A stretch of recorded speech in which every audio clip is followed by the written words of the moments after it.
ሰላም እንዴት ናችሁ? ጸምረ ነኝ።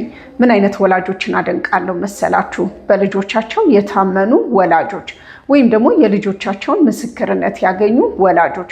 የተፈሩ ወላጆች አላልኩም፣ የታመኑ ወላጆች። ምን ማለት መሰላችሁ? ልጆቹ ብዙ ጊዜ ሲገልጹ የኔ እናት እኮ በጣም ጎበዝ ናት፣ የኔ አባት እኮ በጣም ምርጥ አባት ነው፣ በጣም ይችላል፣ በቃ እንደዚህ ማድረግ ይችላል፣ እናቴ እንደዚህ ማስረዳት ትችላለች፣ እንደዚህ መግለጽ ትችላለች የሚሉና የሚመሰክሩላችሁ የሆነ ነገር በመግዛት የሆነ ነገር ሁሉም በመፍቀድ ምናምን አይደለም።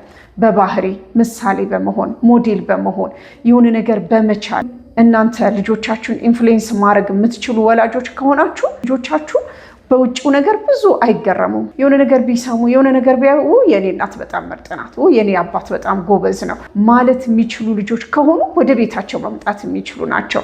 እናታቸው የምትለው ነገር በሙሉ ለነሱ በቃ በጣም ፐርፌክት ነው፣ ምርጥ ነው ማለት ነው።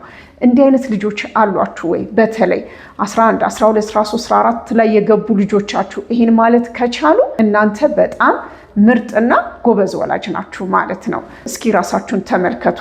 በልጆቻችሁ የታመናችሁ ወላጆች ናችሁ ወይ? አመሰግናለሁ። ቻው።